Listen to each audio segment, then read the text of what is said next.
Welcome to At Home in the Shed Christmas special.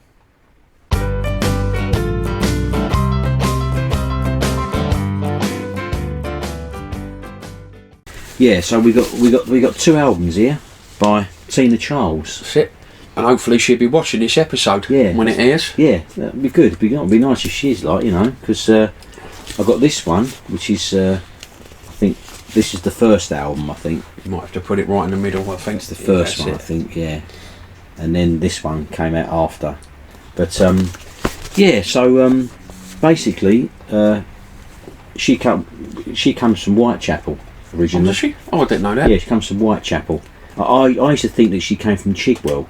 Right. But probably maybe she lives in Chigwell, or she lived in Chigwell at the time. But she comes from Whitechapel, and she was a singer in other bands and things before she went solo. And I was actually doing a bit of research on Discogs, on that online thing I sell records on, and her first single was called "Good to Be Alive," and it came out in 1969.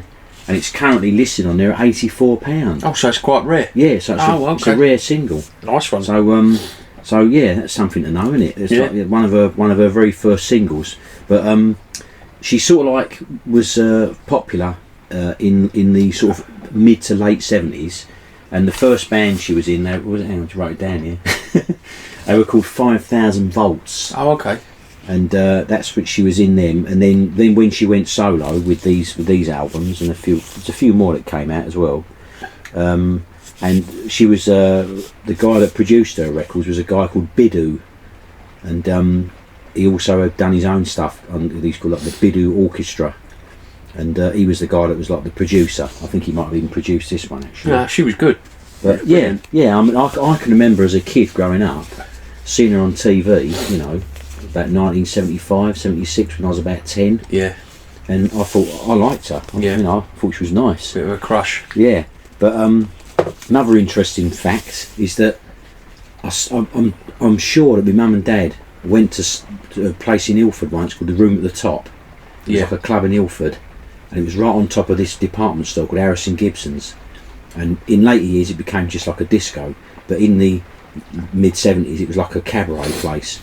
And I'm sure that they saw her singing on stage there. Well, hopefully, Tina, if you are watching, try and verify. Drop us a little comment and just let us know if that was the case. Do a gig at the Room at the Top in 1975 or 74 or whenever it was. Yeah. But, interesting. So there you go, Tina Charles, local disco. Yeah. I mean, another thing I've got to say, right, is that I mean, obviously the American disco records, we all know about them. They're good in that. And but I do like UK disco albums because they're a bit different. Yeah. They're just that for some reason they even sound more British than the American ones. You know, I mean, just got something about them. I mean, her most famous one was "I Love to Love." Wasn't it? That's it. Yeah, and that's her most famous one. And there's a track on here called "Dr. Love." Right. Which is there's an American version as well of a tune called "Dr. Love." I don't know if it's the same one, but it's really good. It's really good. And just different. The British disco records were always different. Yeah. You know, don't know why. I just seen a bit more grassroots, like, you know. Yeah. There's another good track on it called "Boogie Thon." Okay. Yeah, there you go. Well, we'll put a little snippet on anyway. Yeah. And maybe put a little video of Tina's up in the background. Yeah. Right. On to the movies. Right. Okay then. And it's a Christmas special, sort of, isn't it? Well, it's a Christmas special, but I haven't really got any Christmas films. Nah, and we're not got no Christmas outfits. No. The only thing Christmassy we had was a drop of amaretto, which I've downed already. Yeah, I've got a little drop here. So it's the only drink I drink nowadays without wanting to fight the world. But so, I mean, obviously, you know, there's Black Christmas, which you watched the other night. Yeah. And I got it just the other day on Blu-ray now, because the one I had before, it was good, but I was never entirely satisfied with the picture quality. It was like it had been sourced from a TV or something. Mrs. couldn't get through it. No, couldn't get through it. It is quite still good, isn't it? Really. I mean, it's quite strong. Yeah. I mean, the CUNT word was used. Yeah, I know. More than once in loads of different And the, conversations. the creep who's doing the phone calls, it's quite terrifying, isn't it? Like, It's horrible. Apart from that big laugh he does. Yeah, that squeaking laugh, think, like. you know. But you got Margot Kidder in that, ain't you? And Olivia Hussey. Yeah. And I like it. I like the way it's filmed, the way it's shot, and that, the way that the camera goes in, the way that good. I do like it. But like I said, that's the only Christmas horror film I've got. Yeah. What I can't work out is what the place is that they're staying in. Well, it's like I think it's like like a convent. It's meant to be like either a convent or a sorority house or something. Yeah, it's weird. But at the end of the film, I always feel that you're never really any the wiser who was doing the murders. Yeah, no, I know exactly what you mean by that. You don't really see. But then you think, hang on a minute, how comes the minute they leave the house, the phone starts ringing again, So, don't know.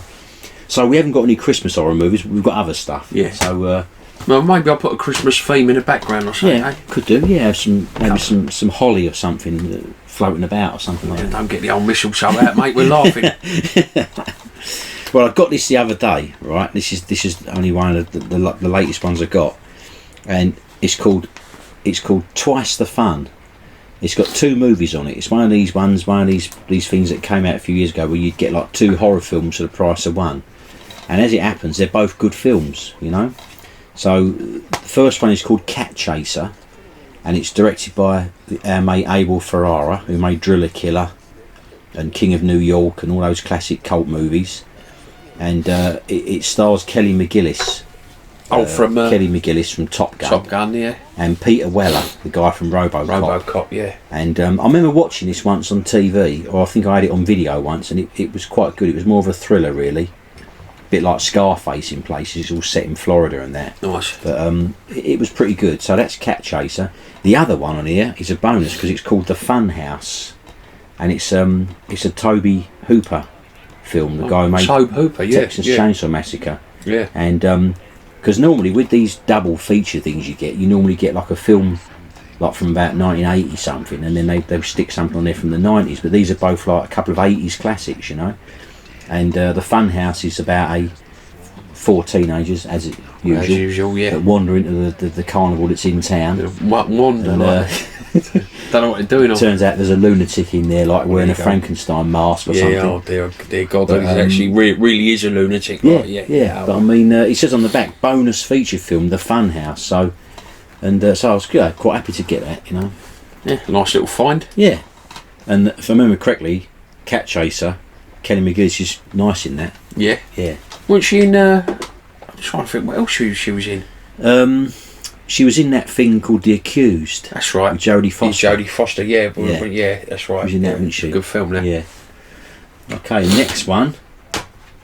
Actually, I've got a couple of films there which they sort of used to be on at Christmas all the time. That's why I bought them. But the next one, just coincidence, as far as I'm concerned, is Count Yorga. Count Yorga, vampire. Where'd you get that? Look at it. Yeah, look at him. Look. Hang on a minute. And there's supposed to be who's in it? Actor called Robert Quarry. Now that looks like what's his name? The other guy. Well, Christopher Lee. Yeah, he does, doesn't it? Do you reckon they've done it to make you buy it? They probably have. They probably do that, so people would look at it and think, "Oh, that's Christopher Lee.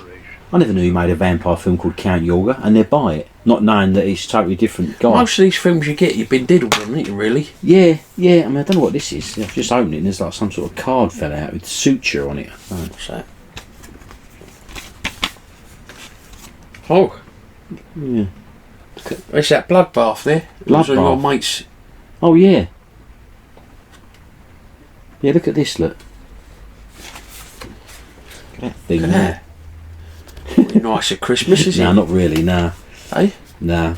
But what's good about this DVD is it's got the first film, Count Yorga, and it's also got the follow-up to it, The Return of Count Yorga.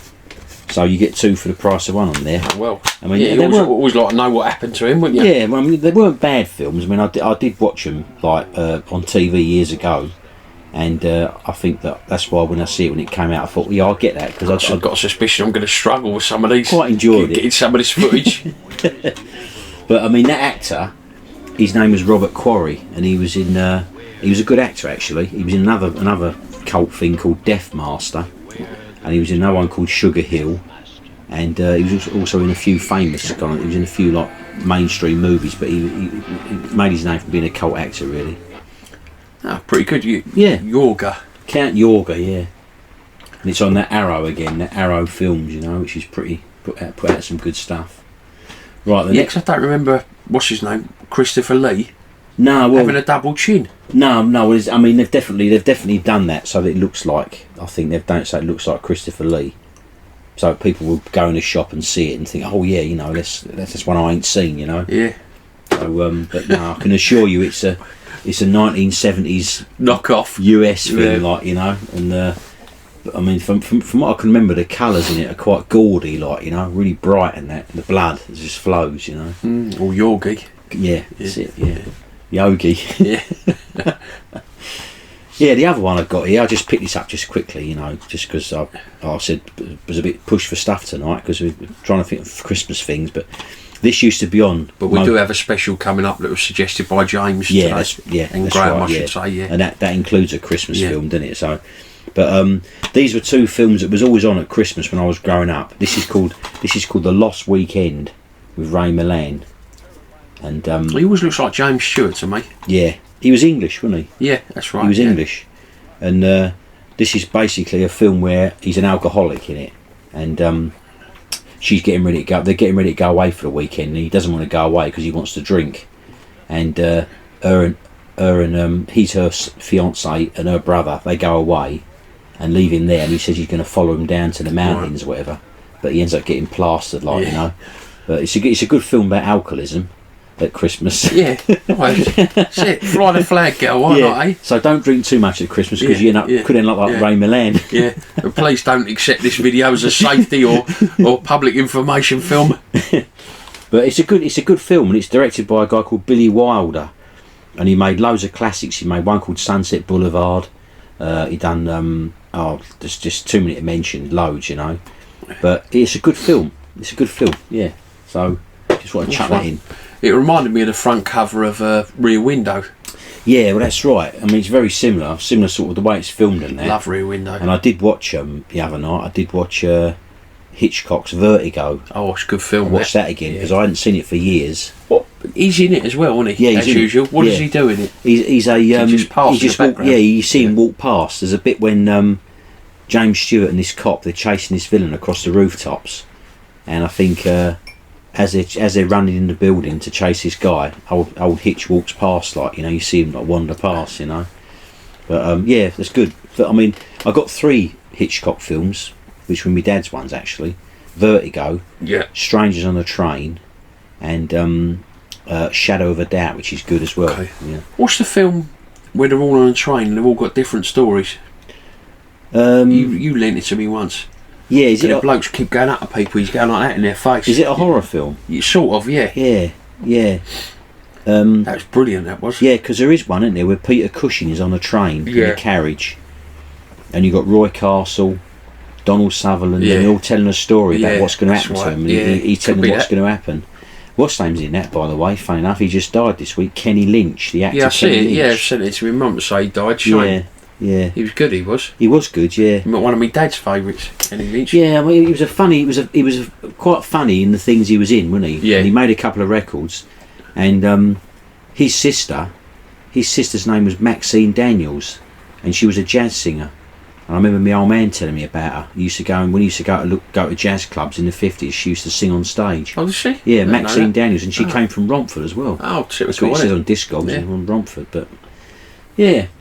So the last one I got tonight, Christmas theme. It's for me it is, yeah, because but your feel of Christmas compared to everyone else is slightly different. Yeah, I suppose it is really, but I mean, this was always on. These was always on at Christmas, you know, and I used to like always watch them, and they seem to put them on every year.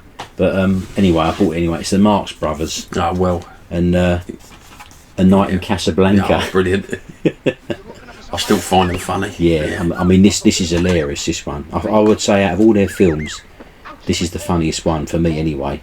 It's there's a classic scene at the beginning where there's like a police raid, and Arpo Marx is leaning against this building, you know. Yeah. And the cop says, "Come away from there." He said, "What are you doing, holding that building up?" And he does all this, doesn't he? You know. Yeah, that's right. And he pulls him, and everything just comes down, like, That's all right. collapses. Yeah, it was holding it up, like, yeah.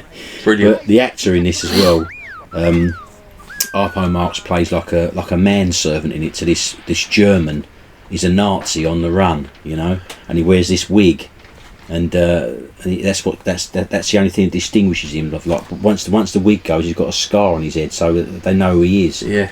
And he's hoovering up in the room, and he's messing about like with this hoover, and he goes like that. He's messing around, and you see the hoover like go with the wig, and that's it. Like, you know, the guy can't go anywhere, like, you know, because he'd be recognised. A Night in Casablanca. He's really good. Yeah, it's one of the funniest ones. That is.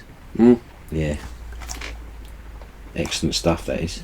Yeah. So Gary's now entered the world of Blu-ray. Yeah, that's it. Last, didn't you? Yeah. Finally got a Blu-ray player now. Yeah. So I've started to, you know, amalgamate a collection around there. Yeah. I mean, the other night I watched Vamp. Yeah. The Grace Jones one great. on Blu-ray. Brilliant. That is in Blu-ray. At the moment, I'm working my way through the first series of the Twilight Zone. Yeah. Innocent Blood's on Blu-ray as well. I see it in the film the other day. Yeah. I thought, oh, that'd be a good one to get. Yeah, and I'll definitely be looking out for stuff now to replace me normal DVDs with Blu-rays. Yeah, got to be done.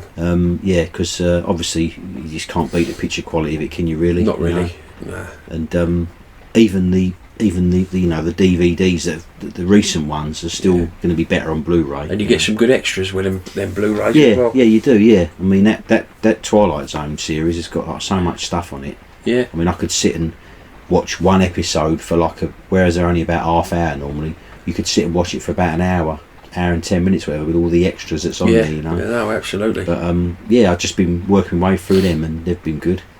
Yeah. So yeah, excellent. Yeah. I put a 3D print video up the other day. That went down quite well. It's a bit of a strange one, the Aztec death whistle. I like that. Yeah. Which is something different, like, you know. Yeah. Actually, I've been printing something else. It was good. That it sounded eerie as well. It was sort of, horrible, you can imagine hearing in a cave in the Amazon. Well, that's it. Yeah. I mean, there's a little clue to what I'm making next. I won't say what it is until it's halfway done. But that's the arm so far. You can imagine how big the model's going to be. That's it. Answers on a postcard. Yeah. If you can, some people know what it's going to be because I mentioned it today. Yeah. But it's going to be a good print, that one. So watch out for that one. I'll put a video up of it being made, and I'm still halfway through doing the Tintin. Oh, excellent! I ain't finished him yet. Look at that. Yeah, it's coming out like silk. Brilliant, that is, mate. Yeah, coming out nice. Isn't actually, do you know what? I've got a couple of Tintin videos indoors. Don't surprise me. I've got a couple of Tintin videos. My old man bought them. Ain't got any of them Commando books, have you? No, I haven't, but I did used to. Yeah, I did. We had loads. I used to buy them on my way to school in the morning. That's it. Yeah, little books. Yeah, don't you remember the little Commando books? There was like Battle War Library, and then I've got one of those. I've got one of those Battle War Library ones, and it's called the Silver Plated Luger.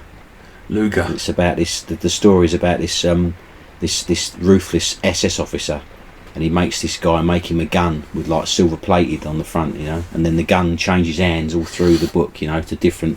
That's what I mean. Some of the stories were superb, but if you put a comment down, if any of you remember the Commando comics, Commando, little books, weren't they? But that kind of big, weren't they? Yeah.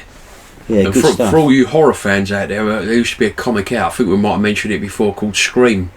Yeah. Which was one of the best horror comics I've ever read, and I think they only made 15. There wasn't many, 20, something like that. Yeah, there wasn't many. I know one time you gave me a few of them that you managed to get copies of. That's right. I've still got them. I still got them indoors, but the actual comics are really rare. Are they? I think I did actually look them up once on eBay, and they had copies on there for like 30 quid, 40 quid, you know. But they're British comics, weren't they? Yeah. Yeah. Mm. Yeah, so there you go. I mean, that just leaves us really saying Merry Christmas to everyone. That's right, yeah. Merry Christmas to all the viewers and that. And did you say that you had a new subscriber? Yeah, I don't know who it was. Someone from Brazil. Swerve. Someone. It was. For Shane's fashion. Shane. Scurv Motivation, I think it is. Yeah. He's got a skateboarding fashion Yeah, it's really good. It is. Yeah. So I'll put a little link up to his Instagram on yeah. there as well, so you can click on that and give him some love. Yeah, I've got a skateboarding DVD indoors. Maybe I'll bring it in next time and have a chat about it. And also, while we're on the old advertising bit, Linking Lady 1993 on Instagram. Make sure you follow her on Instagram, and she makes some really good stuff on that, like creative stuff, skulls and all sorts of bits and pieces. Some real good stuff if you've got a man cave or whatever it is. Look her up. Linking Lady, LINKIN Lady 1993. Check it out, worth a look.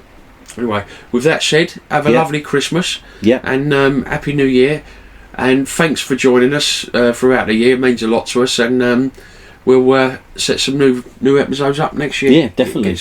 Get some stuff in the bag. Yeah, I'll get out looking again to more weird and wonderful stuff. Yeah, so thanks to everyone for watching. Cheers. Have a good Christmas. Cheers.